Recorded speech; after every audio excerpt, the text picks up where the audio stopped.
Economic Alliance presents the Gulf Coast Growth Show, your show for the coast with the most growth, with your host, Jason Lee and Clint Akin.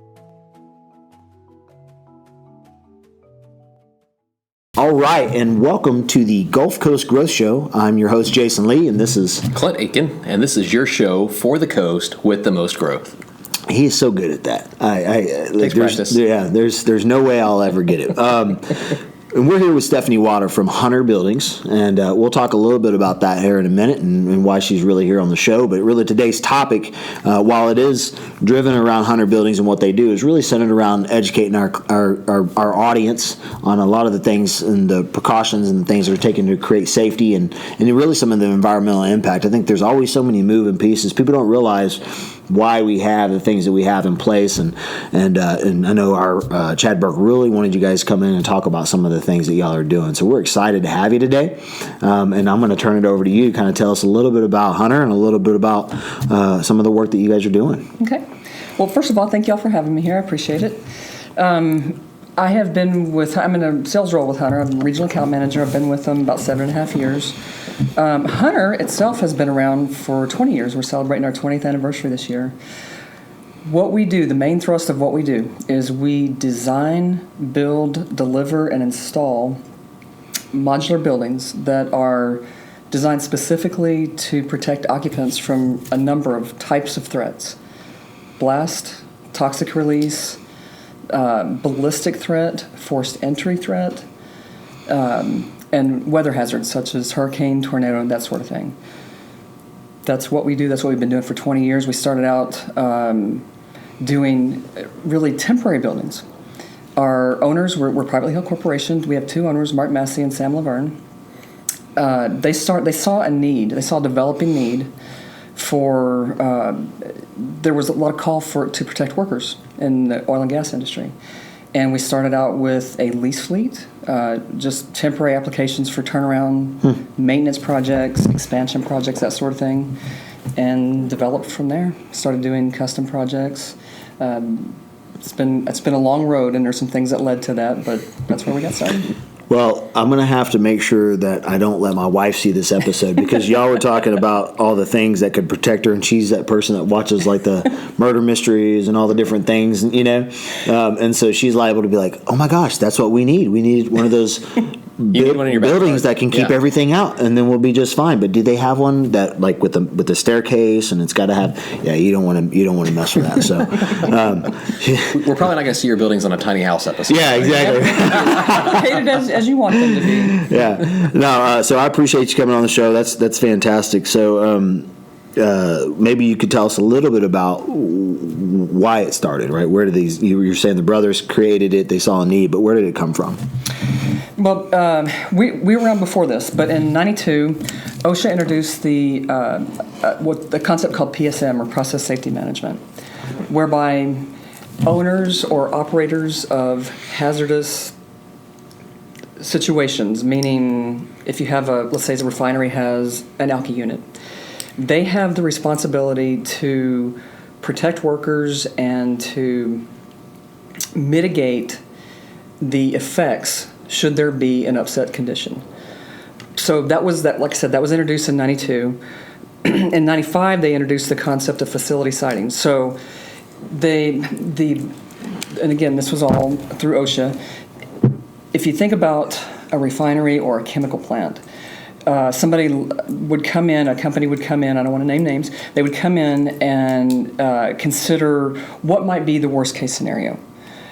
If this unit has an upset condition and there's an explosion or a toxic release, at what point, how far from that origin point does the hazard, is it 10 feet, is it 20 feet, is it 100 feet? So a facility siting map that's done, it looks like basically concentric circles. Okay. And it tells the owner of the plant or facility what is the worst case scenario in that particular area.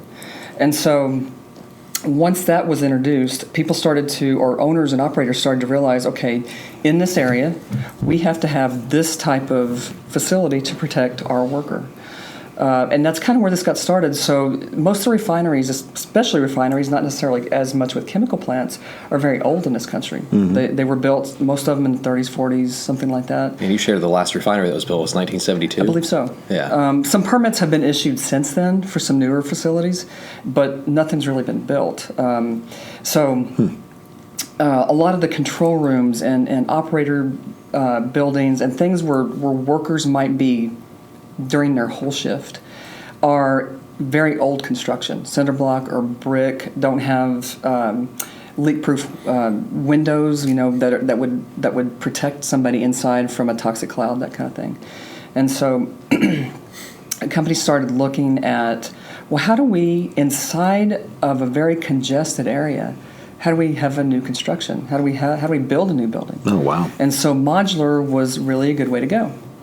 And so that's kind of where this kind of got started. And then in 2005, when the BP Texas City explosion happened, things got a lot more regulated, if you will. Fortunately and unfortunately, incidents drive regulation. So the standards got a little bit different. Two of the things that really kind of regulate our industry are API, RP 752 and 753, American Petroleum Institute Recommended Practice. 752 has to deal with permanent structures, and 753 has to deal with temporary structures. After the 2005 incident, I don't want to go into too much detail about what happened in that, but the people who were killed were in a temporary structure. And there was no regulation of those structures prior to that. And so after that, those structures became regulated. What was considered an occupied building changed.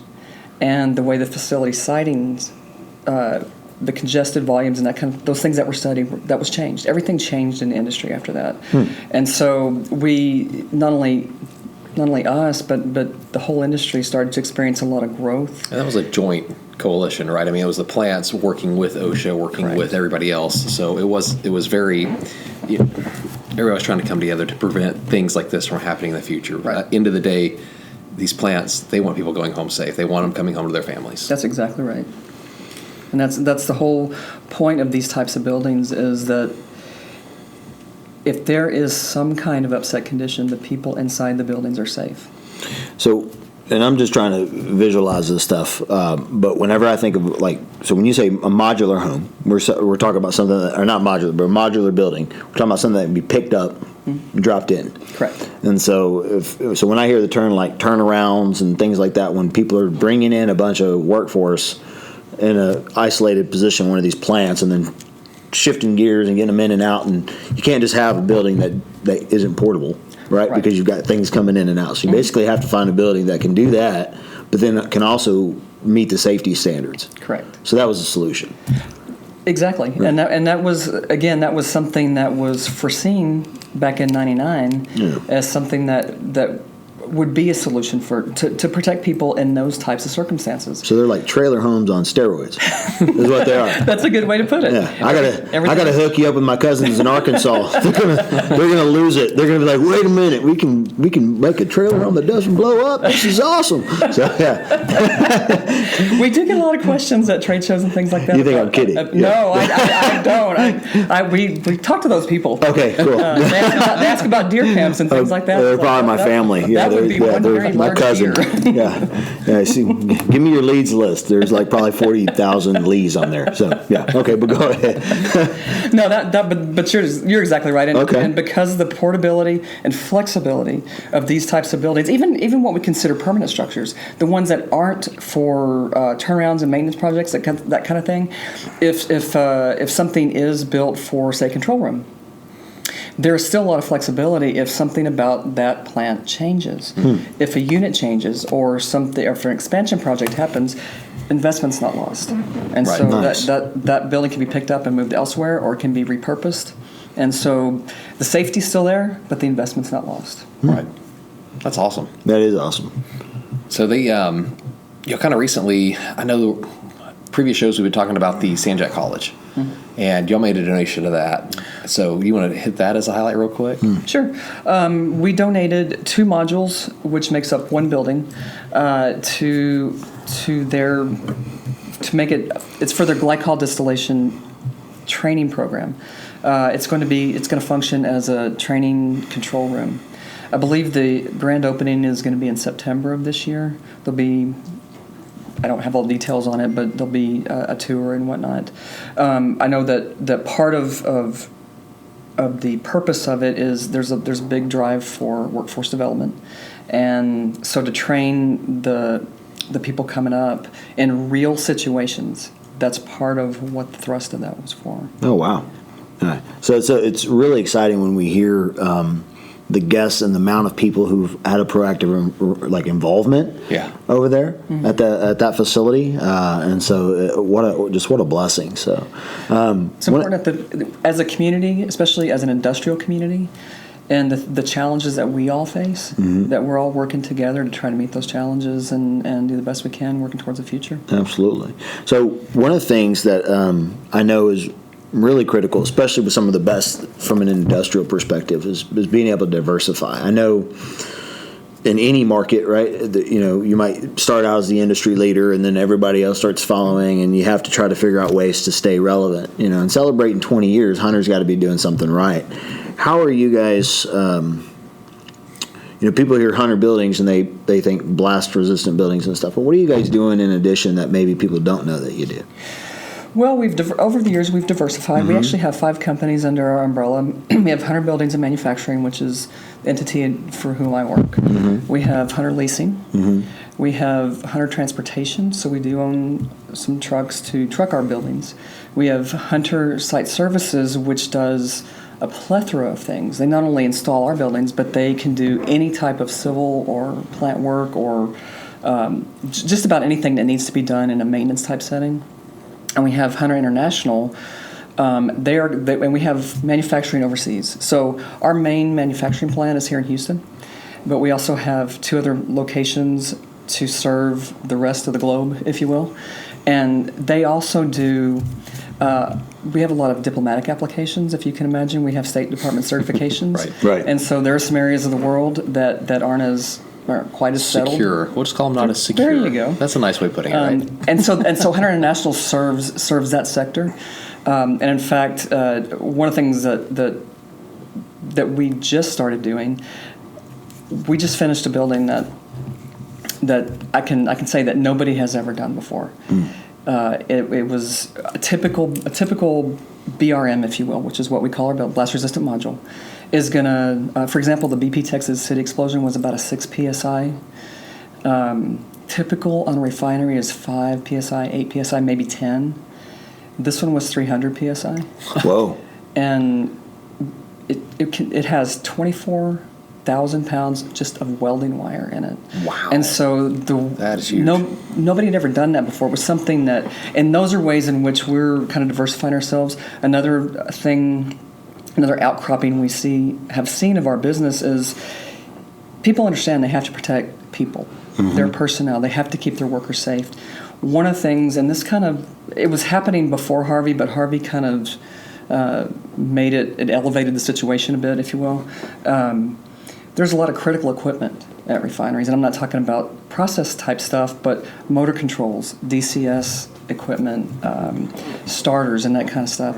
And they're contained typically in facilities that are worth much less than the equipment itself. Right. And so standard metal enclosures. Correct, exactly. Right. And so one of the things that's come out that we've kind of moved into, and we've seen our industry move into, is what we call RIEs, or remote instrument enclosures. And so you might have millions of dollars worth of equipment that has to be protected from floodwaters, from high wind, such as hurricanes or tornadoes, and that kind of thing. And so we have started to see a real uptick in people requesting those types of facilities. Well, it makes sense. Yeah, I mean, when you really think about it, it doesn't do you any good if you have a shed and all your equipment in your shed gets watered out. It's blown away, right? Yeah, so people in Arkansas might know that a little bit better. No, trust me, they'll tell you about it. So there's no doubt about that. I got to ask you, and is because you just talked about the PSI. I'm sure there's got to be some kind of testing. So Clint obviously gets to go on all the cool tours and all the fun stuff, and people like to reach out to Clint and take them all these cool places. I don't get to do any of that. How do I get to come out there and test one of these blow up buildings? Because I want that one. I want to be in the R&D department, and I want to be the guy that gets to come. I just want to push the button. Just boom. I'm picturing Wile E. Coyote and the Acme Plunger. That's exactly. I just want it. We'll bring the cameras. It'll be a great episode. We'll do a whole episode on Jason gets to blow stuff up. So. Well, when you figure that out, I want to be your backup because we have physically blast tested our buildings. I was not personally involved in that, but I want your boss, and I'll have Clint call him because he seems to be the guy with the inside scoop, and he can get us in there to blow stuff up. So I think that's a great time to parlay to a commercial, though, and to talk about our sponsor. So we'll transfer over to them for a second. Let us tell you about our sponsor, and then we'll be right back. McCarthy Building Companies. From the Museum of Fine Arts to terminals on the Ship Channel, we understand the challenges and complexities you face when building here in the Gulf Coast. As the oldest privately held national construction company in the country, we have a clear focus on clients, community, and collaboration. And we're back, and we're going to appreciate our sponsors. Really, I'm cutting you off because I want to say thank you to them. Okay, let's say thank you. Kick back into it. I was going to say thank you too, but thank you, Clint, for thanking them for me and the two of us, and on behalf of Stephanie as well. As we get back, we're going to talk a little bit about.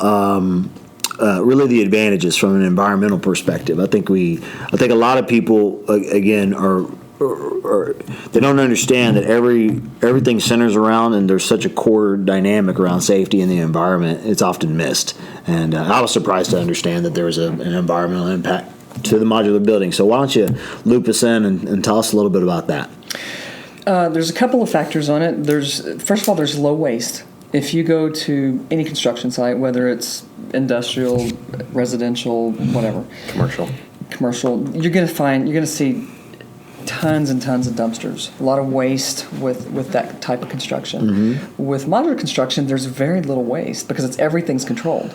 And so there's less that goes into a landfill, there's less that has to be recycled, et cetera, et cetera. Mm-hmm. Another factor is because everything's constructed inside an environmentally controlled setting, a lot of the problems you have in, let's say, home construction, a lot of the problems you see with molds and that sort of thing is because and I'm just going to use home construction because everybody understands it. Yeah, that so you frame up a house, you have rainy season like we had last fall. Mm-hmm. That wood, all those materials are sitting there getting rained on, the humidity we have here, all that moisture stays trapped.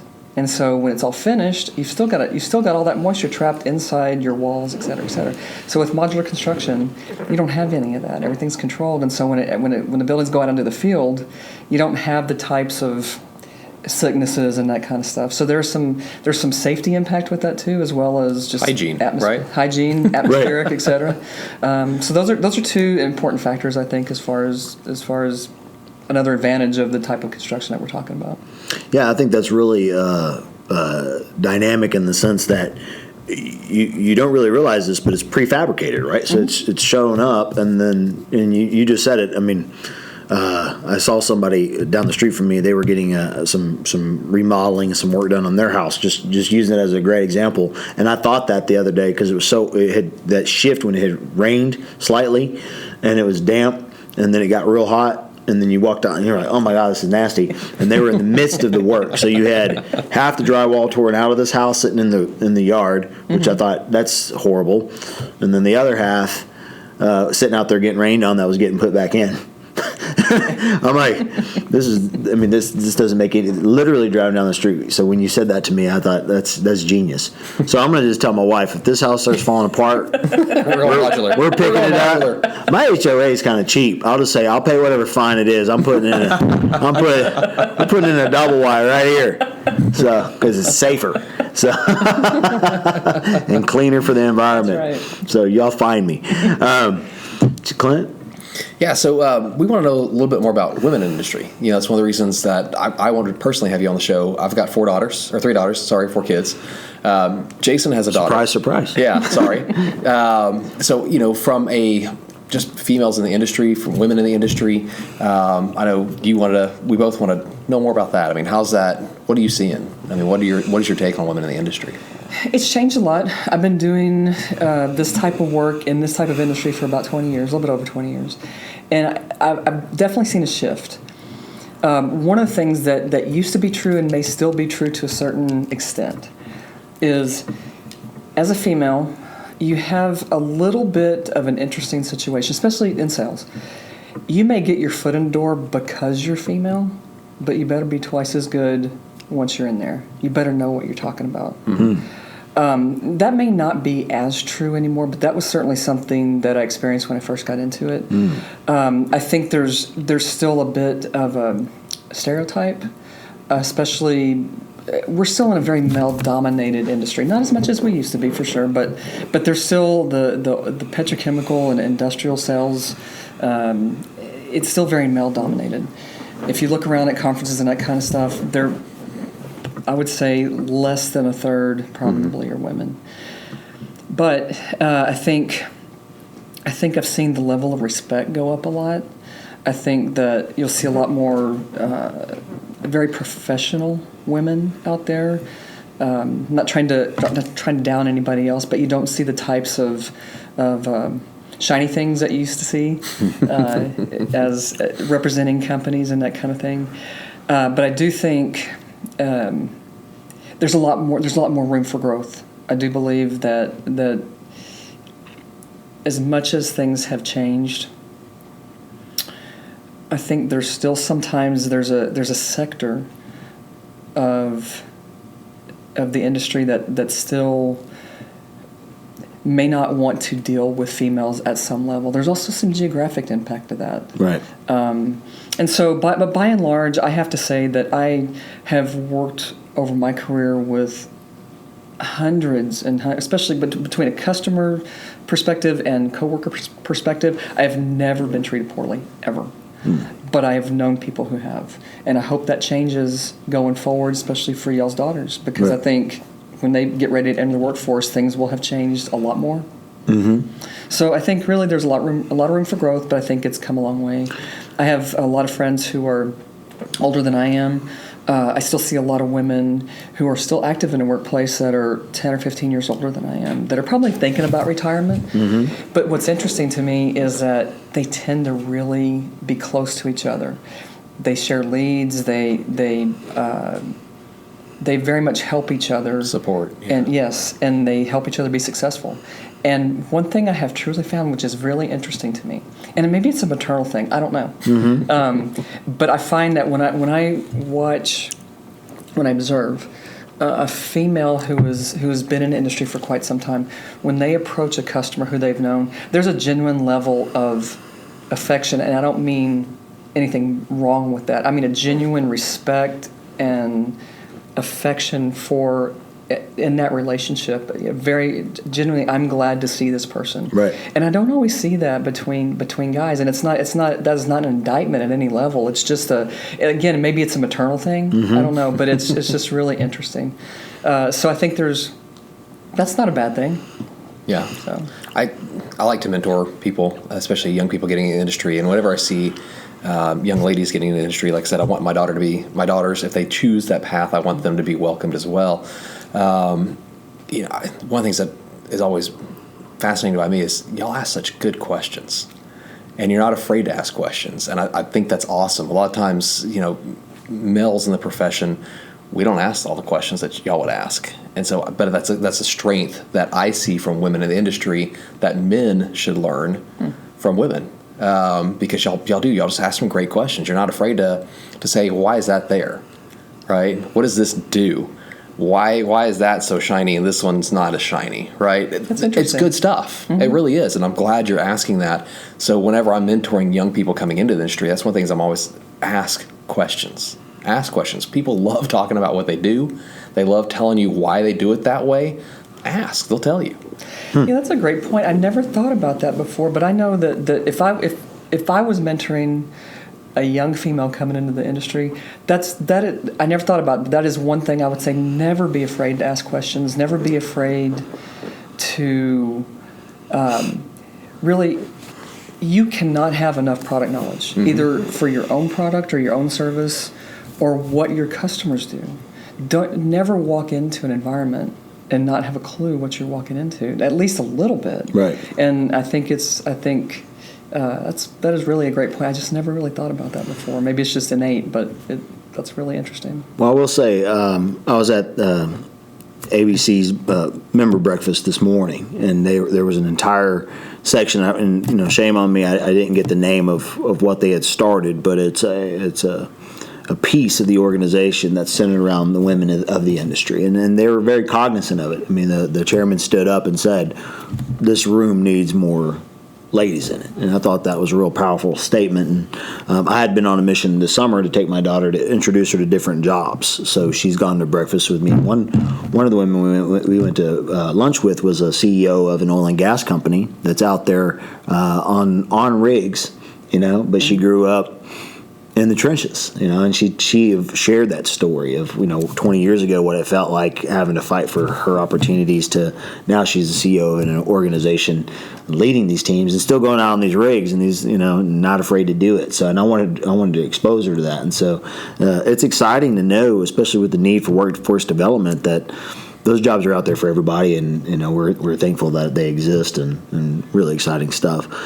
Well, just to expand on that just for a second, one thing I've noticed over the last probably 3 or 4 years, there are a number of female plant or site managers, and up till really then, I'd never met any. But in the last 3 or 4 years, both locally and I travel quite a bit, I cover a large territory, I've met very many female, either depending on what the terminology is, plant managers or site managers, and that's impressive.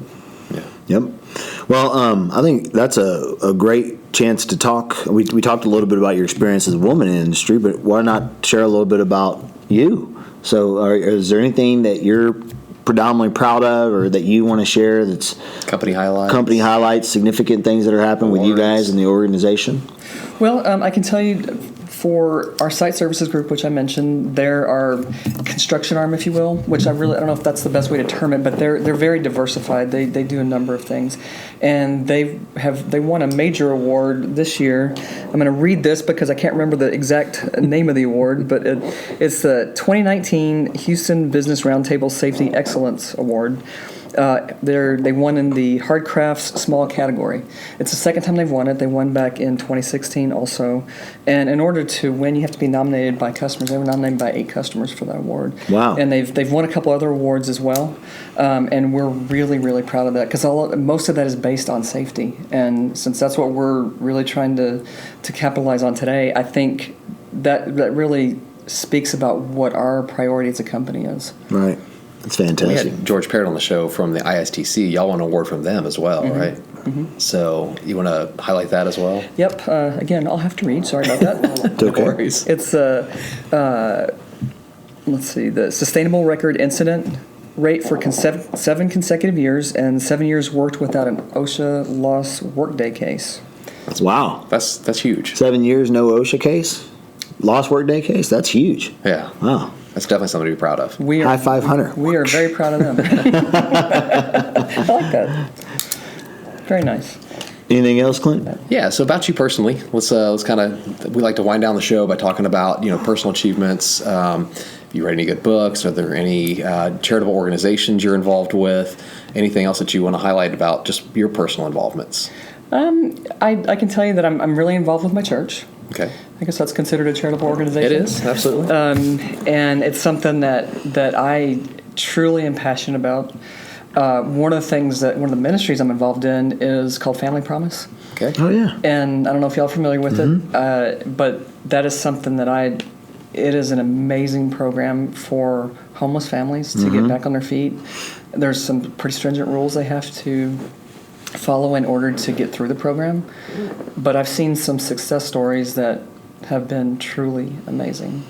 And I think that those types of things, when I had somebody tell me in my Sunday school class one time that as Christians we're called to be headlights and not dome lights, which I thought was a great thing. And Wow. I think I love that. That's cool. as industrial partners, as community people, as everything that we do, that's how we should approach our lives, I think. And so that's something I'm proud of, but it's not really a pride thing. I think I'm just really happy to see the success of it. It's awesome. Yeah, so Thomas Brinsko's, the get together, they're big supporters of Family Promise. So I've actually got to hear about the ministry several times at his luncheon. So again, back to the community and the great things that are happening here. They always seem to get intertwined, and it's a great part of, just a good region to be a part of. I'm humble for that. So with that, we can really talk about what we are grateful for. So we usually close out with a little attitude of gratitude. So Clint, I'll let you go first this time. Sure. Well, we talked about daughters and our daughters. So I'm grateful for my children. I really am. They they keep me on my toes. They keep me apprised of pop culture. Yeah, So I'm apprised. I might have a little more relevance, especially when I'm talking with younger people in the industry. I won't throw out any lingo because that's just embarrassing. But I'm grateful for my children. I mean, they're a lot of fun. They're very smart. They're very diligent, and so I'm really looking forward to being a part of their lives for the rest of my life. So Sounds good. Yeah. I'm grateful for the economy. It's booming. It's thriving. I think one of our guests talked about all the different all the jobs and opportunities that have been created right now, and I just foresee that as an opportune time for anybody in industry. So I'm really excited about what we're seeing, and that's not a political statement. It's just a real statement. We're having a lot of success, and I think this region in particular has just such a ramp up for growth, and I couldn't be more excited to be a part of it at this time. So. Well, I'm grateful for my family, my friends, my job, and the people with whom I work, as well as the country in which we live, which encompasses a lot of things. Yeah. Like you said, it's not a political thing. It's just there's a lot of diversification as far as attitudes and as far as beliefs. And I love being a Texan. So I'm grateful for that too. Amen. God bless I love being God bless Texas. Yeah. Woo! All right. So, well, Stephanie, it's been a pleasure having you on the show today with Hunter Buildings, and we're just humbled to get to spend the time in your presence. And so we wish you the best of luck. And we ask you, as always, you can email Economic Alliance if you have any questions. If you ever want to get in contact with Stephanie, you can always reach out for questions to myself or to Clint via LinkedIn and follow us. And so we look forward to seeing you out there in the streets. All right. Thank you. Thank you. Thank you.